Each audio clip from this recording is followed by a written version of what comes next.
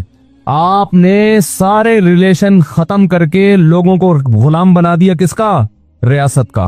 اسی میں یہی ہے کہ اسلام کہتا ہے کسی کے باپ کو قتل کیا گیا ہے، انتقام کی آگ کس میں بھڑک رہی ہے؟ گورنمنٹ میں تھوڑی بھڑک رہی ہے، حکومت کا کیا لگتا ہے بھائی؟ وہ اچھا بھلا تمیز سے بیان چل رہا تھا، محبت سے غصہ آ گیا مجھے، آرام سے چل رہا تھا نا، یہی ہے نا، یہ لبرل لوگوں سے ہمیں واسطہ پڑتا ہے نا، صبح شام گوروں کے گیت گاتے رہتے ہیں بیٹھ کے، مغربی ممالک کے گیت گاتے ہیں، اتنا اچھا سسٹم، اتنا اچھا سسٹم، وہ کیا خاک سسٹم ہے یار یہ، جس میں انسان کو اس کے بنیادی حقوق نہیں مل رہے۔ آپ کہہ سکتے ہیں ہمارے ملک میں کون سا مل رہے ہیں، تو ہمارے ملک میں اسلام نہ ہونے کی وجہ سے مل رہے ہیں، اسلام ہوتا تو مل رہے ہوتے، اس میں اسلام کا قصور نہیں ہے، یہ تو ہمارے حکمرانوں کا قصور ہے۔ ڈالر نیچے آ گیا سنا، تھوڑا سا خوش فہمی میں مبتلا ہونے کی ضرورت نہیں ہے، 10 روپے نیچے آئے گا 20 روپے اوپر جائے گا، یہ تھوڑا سا ڈپریشن کم کرنے کے لیے گورنمنٹ کرتی ہے کہ تھوڑا سا نیچے لا کے دھکا دے کے اوپر لے کے جاؤ، تو یہ سیٹ اپ، خیر یہ ایک الگ تبصرے ہیں۔ تو اسلام ہے جو آپ کو بنیادی حقوق دیتا ہے، میرے باپ کو اللہ نہ کرے کوئی قتل کر دے، گورنمنٹ کا نقصان نہیں ہے، نقصان کس کا ہے؟ میرا انتقام کی آگ مجھ میں بھڑکتی ہے، اس کا نقصان یہ ہوتا ہے کہ میں قاتل کو تلاش کروں گا، وہ نہ ملے اس کے بھائی کو مار دوں گا، وہ نہ ملے اس کے ماموں کو مار دوں گا، جو ہوتا ہے قبائلی علاقوں میں۔ اسلام نے اس پہ پابندی لگا دی. نا نا نا نا نا نا. اللہ کہتے ہیں فقط جعلنا لولیہ سلطانا، دیکھو ہم نے تمہارے جذبات کا خیال کیا ہے، ہم نے تمہیں طاقت دی ہے کہ قاتل سے بدلہ لوگے تمہیں گناہ نہیں ملے گا. اب جب ہم نے تمہیں تمہارا حق دے دیا تو اب حد سے تجاوز نہ کرو. کیا مطلب؟ قاتل کے علاوہ کسی اور سے بدلہ لینے کی کوشش نہ کرو. اس نے آپ کا ایک مہمان مارا، آپ نے کہا ہم اس کے 2 مہمان ماریں گے. یہ کام ایک پنجاب والا چلا گیا نا، پنجاب والا چلا گیا وزیرستان میں، وہاں قبائلی لڑائیاں ہو رہی تھیں، تو وہ کہیں باہر اس کو چارپائی پہ سلا دیا انہوں نے. تو اس کو ڈر لگ رہا ہے یار ان کی تو دشمنی اٹھا کی رات کو آوازیں آتی، مجھے کو مار پور کے نہ چلا جائے. اس نے دروازہ بجایا، بھائی مجھے اندر سلا. اس نے کہا کیوں گھبرا کیوں رہا ہے؟ اس نے کہا مجھے ڈر ہے آپ لوگ کی دشمنیوں میں نہ مارا جاؤں. اس نے کہا فکر نہ کرو، وہ ہمارا ایک مہمان مارے گا، خدا کی قسم اس کا 10 مہمان مارے گا. اس نے کہا بے اس کا تم 10 مارو 20 مارو، ہم تو مر گئے نا، ہم تو گئے کام سے. تو دیہاتی علاقوں میں چاہے بلوچستان ہو، چاہے اندرون سندھ ہو، چاہے کے پی کے ہو، چاہے پنجاب ہو، یہی ہوتا ہے. جہاں قانون نہیں ہے وہاں کیا ہے؟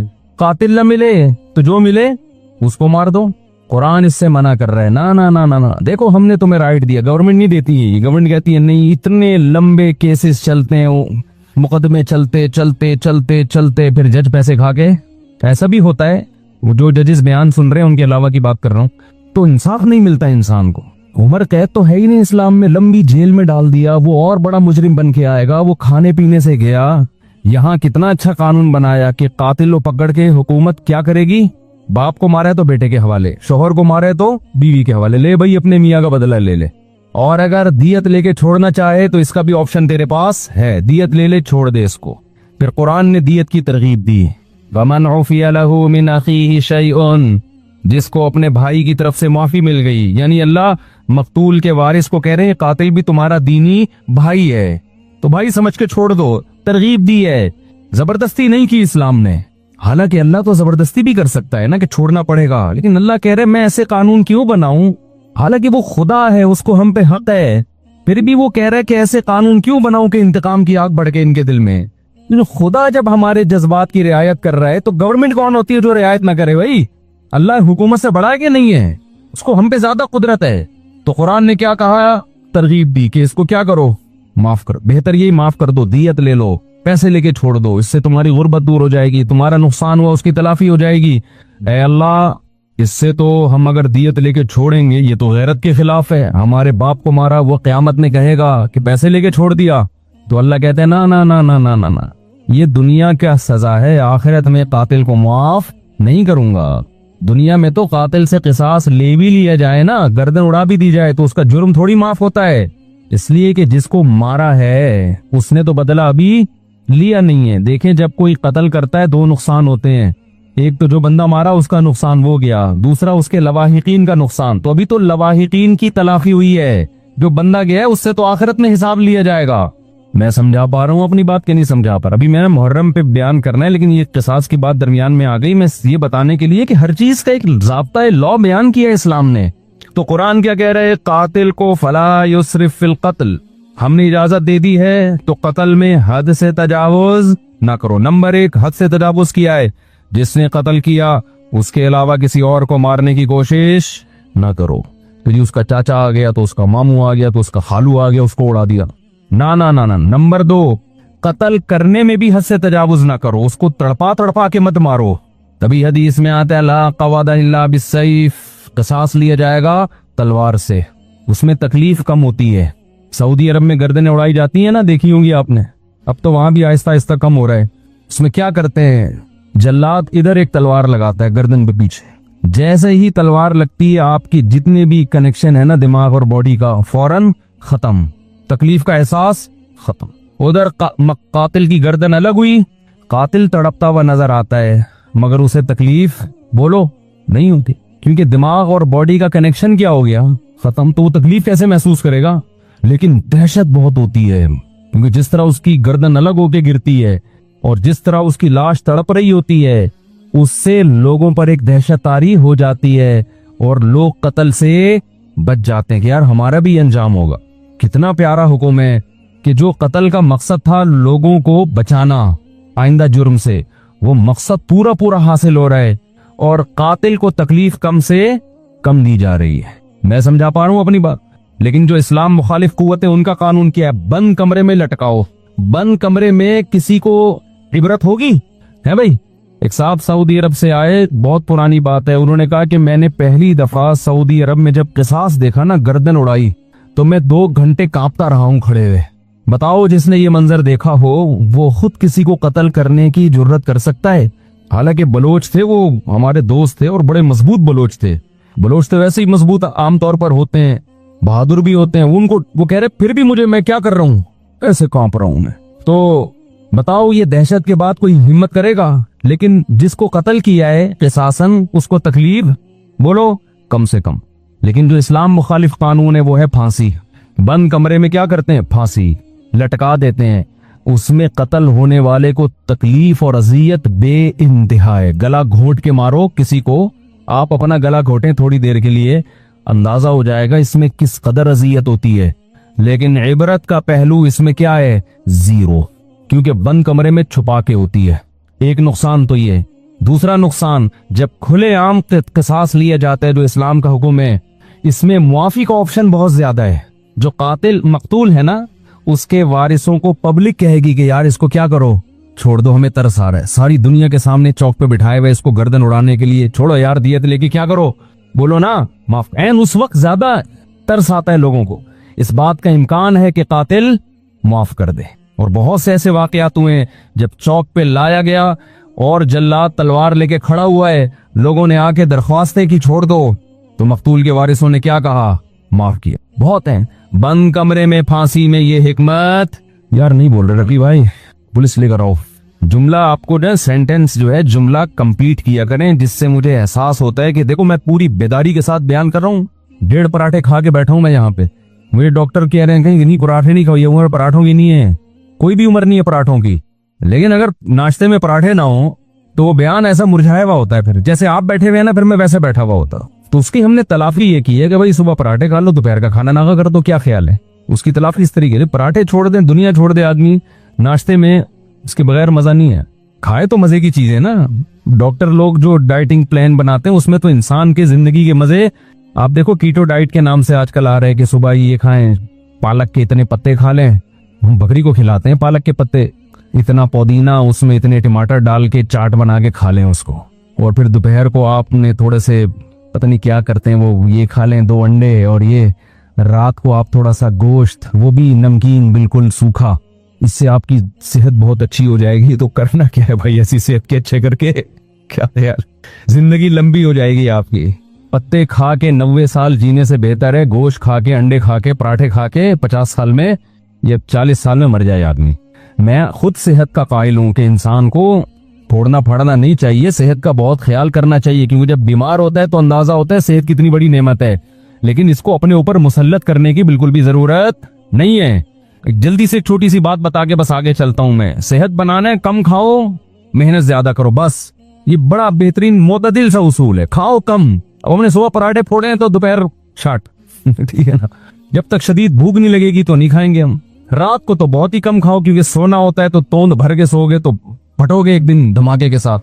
پھٹ رہے ہیں لوگ, یہ جو بہت سے دھماکے ہو رہے ہیں نا, بندہ کھا کے پھٹا ہوتا ہے, ہم سمجھتے ہیں گیس کا سلنڈر پھٹا ہے. تو وہ بندے جس طرح سے کھا رہے ہیں نا لوگ اسپیڈ میں, تو رات کہتے ہیں نا صبح کھاؤ بادشاہوں کی طرح, دوپہر کھاؤ, پتہ نہیں پورا ملفوظ بھول گیا میں, صبح کھاؤ ناشتہ بادشاہوں کی طرح کرو, میٹابولزم بہت تیز ہوتا ہے اس وقت, لکڑ ہضم پتر ہضم. دوپہر کھاؤ کچھ الگ سے ہے, کچھ جملہ مالداروں کی طرح, تھوڑا کم کر لو. اور رات کو کھاؤ فقیروں کی طرح, جیسے ملا ہی نہیں کھانے کو.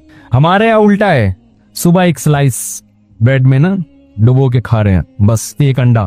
دوپہر کو تھوڑا بڑھا دیا اور رات کو پھوڑتے ہیں, اس کو کھانا کہتے ہی نہیں ہے, پھر سو جاتے ہیں. تو الٹا چل رہے ہیں. ماہرین کہتے ہیں نا کہ صبح زیادہ کھاؤ گے, پھر دوپہر کم اور رات کو اور کم, تو باڈی بھی ایسے ہو جائے گی. اور اگر الٹا چلایا نا, صبح کم دوپہر زیادہ, تو باڈی بھی کیسی ہو جائے گی, ایسے اوپر سے چلنا شروع ہو گیا, ایسے پھولتے چلے جاؤ گے. خیر, کہاں سے آواز چلی گئی. تو میں قصاص کی بات کر رہا تھا, یہ بات درمیان میں آ گئی, محرم پہ آؤں گا انشاءاللہ ابھی. تو عرض یہ کر رہا تھا کہ دیکھو کتنی حکمتیں ہیں نا اسلام کی, کوئی دین اسلام جیسا ہے نہیں, ہو نہیں سکتا. تو اس میں معافی کا بھی چانس زیادہ ہے کہ قاتل کو معاف کرنے کا آپشن اس میں زیادہ ہے. جب کھلے عام ہوگا تو انسان کا دل نرم ہو جاتا ہے, چل بھائی چھوڑ دیا میں نے. لوگ بھی اس کو ترغیب دیتے ہیں. تکلیف کم سے کم ہے جس سے قصاص لیا جا رہا ہے. اچھا, ایک اور فائدہ کیا ہے, دنیا میں لا بنتے ہیں, قانون بنتے ہیں, بڑے بڑے ماہرین بحث کرتے ہیں کہ یار اگر ہم قاتل کو قتل کر دیں گے, پھانسی دے دیں گے, تو ایک بندہ تو مرا ہی ہے انسان, اس کے بدلے میں ایک اور کو ہم نے مار دیا, تو یہ کون سا کمال کر لیا. سمجھ میں آ رہی ہے بات؟ یعنی قتل کو روکنے کے لیے ایک اور بندے کو قتل کر دینا, یہ کون سا کمال ہے؟ کون سی چیز ہے جو آپ کو سب سے زیادہ اللہ یاد دلاتی ہے؟ وہ عبادت ہے, دعا. سمجھتے ہیں کہ نہیں سمجھتے؟ آج دعاؤں میں زیادہ زور نہیں ہے. یہ بڑا مسئلہ ہے بھئی. کچھ نہ کچھ وقت نکال کے ہاتھ اٹھا کے اللہ کے سامنے گڑ گڑایا کریں. آج ہم لوگوں نے دعائیں مانگنا چھوڑ دی ہیں. جب انسان اللہ کے سامنے دعا مانگتا ہے وہ اللہ سے باتیں کرتا ہے, اگر توجہ سے دعا مانگے. دعا ایسی چیز ہے کہ یہ اللہ اور بندے کا جتنا مضبوط کنیکشن بناتی ہے, اتنا کنیکشن دنیا کی کوئی اور عبادت نہیں بناتی. ہمیں شیطان ورغلاتا ہے کہ اس سے مل کیا رہا ہے تمہیں, نظر تو کچھ بھی نہیں آتا, ملتا تو کچھ بھی نہیں ہے. یہ شیطان کا بہت بڑا دھوکہ ہے, وہ بندے اور اللہ کے تعلق کو مضبوط نہیں ہونے دیتا. حضرت عمر رضی اللہ تعالی عنہ فرمایا کرتے تھے کہ مجھے اس کی زیادہ فکر نہیں ہوتی کہ میری دعائیں قبول ہو رہی ہیں کہ نہیں ہو رہی, مجھے زیادہ فکر اس کی ہوتی ہے کہ دعائیں مانگنے کی توفیق مل رہی ہے کہ نہیں مل رہی. دعائیں مانگنے کی توفیق مل رہی ہے اس کا مطلب قبول ہو رہی ہیں. فوکس تو اس کو کرو کہ دعا مانگ رہے ہیں کہ نہیں مانگ رہے. یہ کیسے ہو سکتا ہے کہ اس احکم الحاکمین کے سامنے ہاتھ اٹھاتے ہوں اور وہ خالی ہاتھ واپس کرتا ہو. تو آج دعاؤں میں جان ختم ہو گئی, دعائیں مانگنا چھوڑ دی. یہ جو میں نے قرآن کی آیت پڑھی ہے, رمضان اور دعا کا آپس میں بہت گہرا تعلق ہے, بہت گہرا. جب انسان اللہ کے لیے کوئی عبادت کرتا ہے, کوئی قربانی دیتا ہے, اللہ کا نام قرآن میں ہے شکور, قدردان. شکور کسے کہتے ہیں؟ قدردان. آپ تھوڑا کرو وہ اس کی قدر بہت زیادہ کرے. کچھ لوگ ناقدرے ہوتے ہیں نا, آپ کچھ بھی کر لیں ان کے لیے کہتے ہیں نا ناقدرہ ہے, میری بات کو ویلیو ہی نہیں دیتا, میرے احسان کو ویلیو ہی نہیں دیتا. اس لیے علماء کہتے ہیں کہ افطار کے وقت دعا کرنی چاہیے. کیوں؟ آپ نے سارا دن اللہ کے لیے ایک قربانی دی ہے. یہ بڑی بات ہے. آپ کی نظر میں شاید اس کی ویلیو نہ ہو, اللہ کی نظر میں اس کی بڑی ویلیو ہے کہ میرا بندہ نے مجھے دیکھا نہیں ہے اور اس نے سارا دن میرے لیے کھانا پینا چھوڑ دیا. کیا کر رہے ہیں؟ ہاں, یہ مکھی تنگ کر رہی ہے, لیکن اتنا ایسے نہ پکڑیں کہ مکھی سے زیادہ آپ تنگ کرنا شروع کر دیں. ٹھیک, بس بھاگ گئی تو نام ہی کافی ہے. تو کیا بات چل رہی تھی یار؟ دعا کی تو چل رہی تھی یہ یہاں. ہاں, افطار کی بات کر رہا تھا میں. تو ہم اس کو شاید ہلکا سمجھتے ہوں, لیکن اللہ کی نظر میں یہ ہلکا عمل نہیں ہے. اللہ کہتے ہیں مجھ پر ایمان رکھتے ہیں, مجھے مانتے ہیں. اگر اللہ کو نہ مانتے ہوتے تو کوئی کسی کے کہنے پر کھانا پینا, آج کل تو لوگ ڈاکٹروں کے کہنے پہ نہیں چھوڑ رہے. ڈاکٹر کہتا ہے کہ آپ کو نقصان دے گا کھانا پینا, آپ ڈائٹنگ کرو, مت کھاؤ, پھر بھی کھا رہے ہیں لوگ کہ مر جائیں لیکن کھانا نہ چھوڑیں. تو کتنی بڑی اللہ کی رحمت ہے. اللہ تعالیٰ پورے رمضان میں ہم سے کھانا پینا چھڑوا دیتے ہیں, توفیق دے دیتے ہیں. تو میرے اور آپ کے دل میں شاید قدر نہ ہو, لیکن اللہ تو قدردان ہے, وہ اس عمل کی بہت زیادہ قدر کرتا ہے. اس لیے کہتے ہیں کہ افطار کے وقت دعائیں قبول ہوتی ہیں. تضرع کا وقت ہے, عاجزی کا وقت ہے, تو دعائیں خوب کثرت سے کیا کریں. دعاؤں میں عاجزی, گڑ گڑانا, لجاجت کرنا. نبی صلی اللہ علیہ وسلم نے فرمایا دعا رو کے مانگو, اور رونا نہ آئے تو رونے جیسی صورت بنا لو, رونے جیسے. ارے نبی نے ہمیں, کیونکہ اللہ کے سفیر ہے نا, اللہ کا پیغام لے کر آئے, تو ہر چیز میں ہمیں گائیڈ کر دیا ہے. غیر مسلم کے پاس نہ مانگنے کا طریقہ ہے, کس سے مانگنا ہے یہ بھی نہیں پتا, کیا مانگنا ہے یہ بھی نہیں پتا. کبھی ادھر جا کے مانگ رہا ہے, کبھی ادھر جا کے مانگ رہا ہے, یہ بھی نہیں پتا مانگنا کس سے, کیسے مانگنا ہے. کوئی یوں مانگ رہا ہے, کوئی کسی اور اسٹائل سے مانگ رہا ہے, یہ بھی نہیں پتا. کون سے ٹائم پہ مانگنا ہے جس میں قبولیت کا امکان زیادہ ہے, یہ بھی نہیں پتا. تو اللہ کے حبیب صلی اللہ علیہ وسلم نے ہمیں یہ بھی بتایا مانگنا کیا ہے. یہ بھی بتایا کس ٹائم پہ مانگنے کی فضیلت زیادہ ہے، اور یہ بھی بتایا مانگنا کیسے ہے، دل کی کیفیت کیا ہونی چاہیے، ظاہر کی کیفیت کیا ہونی چاہیے۔ تو سب سے زیادہ دیکھو، اللہ سے محبت ایک دفعہ دل میں تھوڑی سی چنگاری پیدا ہو گئی نا، تھوڑا سا تعلق اللہ سے کنیکشن بحال ہو گیا، اس کا دنیا میں سب سے پہلا فائدہ ملتا ہے سکون۔ اس کا جو دنیا میں سب سے فوراً کیش فائدہ ملتا ہے نا، کیش، وہ کیا ملتا ہے؟ سکون۔ آدمی اپنے آپ کو محفوظ سمجھنا شروع کر دیتا ہے کہ یار میں نے اپنے آپ کو کس کے حوالے کر دیا؟ اللہ کے۔ سب سے پہلا فائدہ یہ کہ بالکل ایسے جیسے ڈاکوؤں کا خطرہ ہو چاروں طرف سے، اور آپ نے دیکھا جی پولیس کی 3-4 موبائلیں ہمارے گھر کے قریب آ کے کھڑی ہو گئی، آدمی لوگ سکون میں آ جاتے ہیں، یار کم از کم یہاں پر موبائل سنیچنگ نہیں ہوگی، سکون سے سو جاؤ۔ تو جب انسان اللہ سے مانگتا ہے اور اپنے آپ کو اللہ کے حوالے کرتا ہے، اور اللہ تعالیٰ نے مانگنے میں کوئی شرطیں نہیں لگائیں، یہ بڑی زبردست بات ہے، کوئی شرطیں نہ کہ یہ والے قوائف پورے کرو کہ تو پھر مجھ سے مانگو ورنہ تمہیں مانگنے کی اجازت نہیں ہے۔ کوئی چرسی ہے تو جب تک چرس نہیں چھوڑے گا مجھ سے مانگ نہیں سکتا، کوئی بے نمازی ہے تو جب تک نمازی نہیں بنے گا مجھ سے مانگ نہیں سکتا۔ اللہ کہتے ہیں مجھ سے یہی مانگ لو، یہی مانگ لو، اللہ میں بے نمازی ہوں، مجھے کیا بنا دے؟ نمازی بنا دے۔ جو چیز نہیں ہے وہی مانگو اللہ تعالیٰ سے۔ وقال ربکم ادعونی استجب لکم، قرآن کہتا ہے، تمہارا رب کہتا ہے مجھ سے مانگو میں تمہاری پکار کو قبول کروں گا۔ اور کمال کی بات یہ ہے، پہلے مجھے اس آیت کی تفسیر سمجھ میں نہیں آتی تھی۔ اللہ کہتے ہیں مانگو میں تمہیں دوں گا، نہیں مانگو گے ایسے متکبرین کے لیے میں نے جہنم کی آگ رکھی ہے بھائی، یہ سمجھ سے بالاتر۔ میں آپ سے کہہ رہا ہوں مجھ سے قرضہ مانگو، آپ کہتے ہیں شکریہ جی آپ نے آفر کی، ضرورت ہوئی تو مانگیں گے، نہیں تو ٹھیک ہے جی بہت شکریہ۔ میں کہہ رہا ہوں اگر نہیں آئے نا مانگنے کے لیے، پھر دیکھو میں غنڈے بھیجوں گا، کٹ لگواؤں گا۔ آپ کہو گے یہ کون سا طریقہ ہے بھائی، یہ مجھ پر احسان کر رہے ہو یا گن پوائنٹ، یہ زبردستی کروا رہے ہو کام؟ سمجھ میں آ رہی ہے بات کہ نہیں آ رہی ہے؟ آپ کہو گے یہ کون سا احسان کا طریقہ ہے؟ میں آپ سے کہہ رہا ہوں کہ آپ میری دعوت پہ آئیے گا، مجھے بڑی خوشی ہوئی ہوگی، آپ کہیں گے تھینک یو، بہت شکریہ آپ نے یاد کیا میں۔ پھر میں کہتا ہوں اگر نہیں آئے نا غنڈے بیچ کے میں کٹواؤں گا۔ آپ کہو گے یہ زیادہ ہو گئی ہے، یہ کیا ہو گئی ہے؟ یہ دعوت نہیں ہے، یہ تو ایک طرح کا جرمانہ ہے میرے اوپر لگا دیا تم نے۔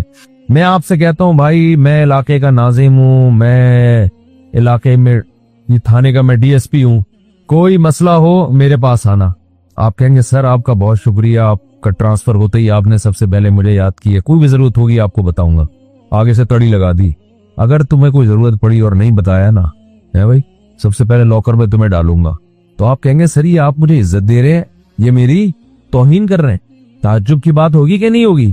تو اللہ تعالیٰ تو یہی انداز اختیار کر رہے ہیں کہ مجھ سے مانگو میں تمہیں دوں گا۔ ان الذین یستکبرون عن عبادتی سیدخلون جہنم داخرین، نہیں مانگا تو ایسے لوگ ذلیل ہو کر جہنم میں داخل ہوں گے۔ یہ کچھ بات سمجھ میں آ رہی ہے بھائی؟ یہ تو عجیب سی بات ہے نا کہ مانگو، نہیں مانگا تو میں نہیں چھوڑوں گا تمہیں۔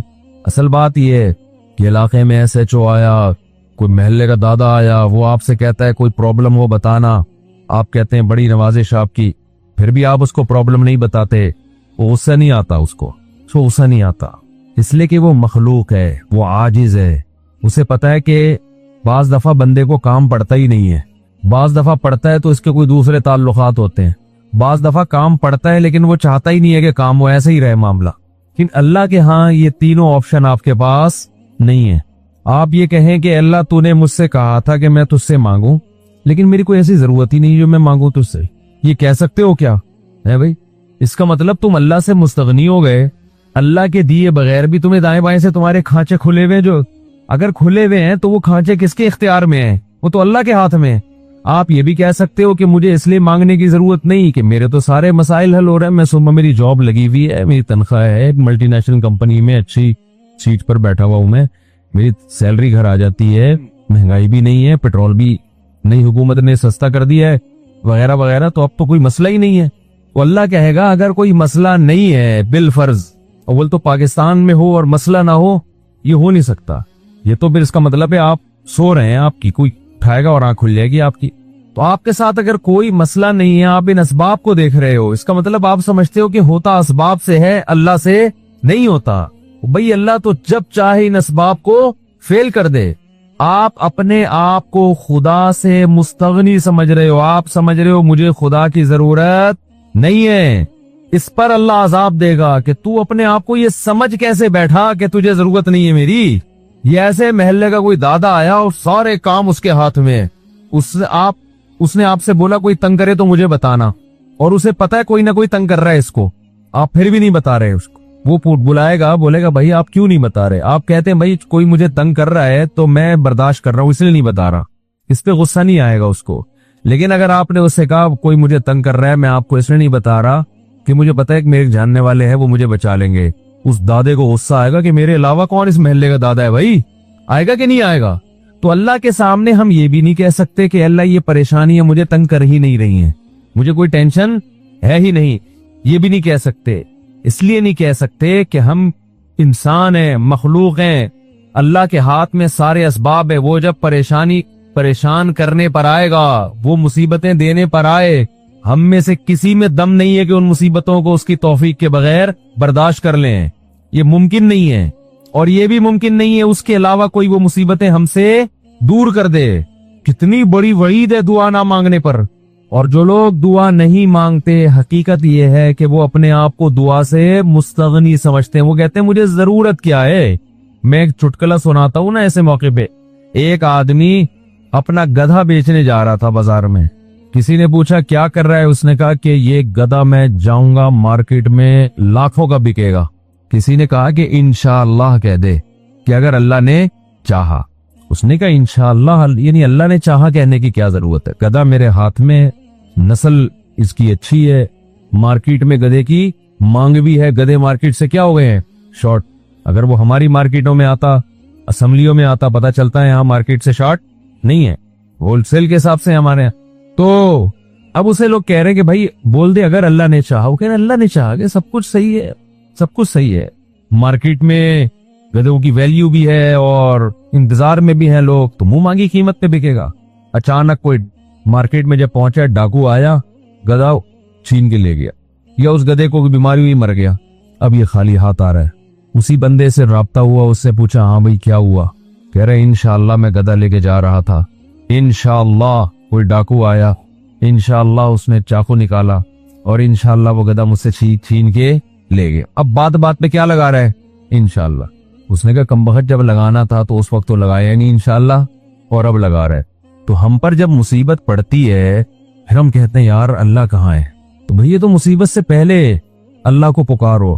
جو اللہ کو نہیں پکارتا یہ اس کی علامت ہے کہ اس کی نظر اسباب پر ہے, اللہ پر نہیں ہے. وہ سمجھتا ہے یہ جیسے کافر اسباب کو دیکھتا ہے نا, وہ تو کہتا ہے خدا کیا کر رہا ہے.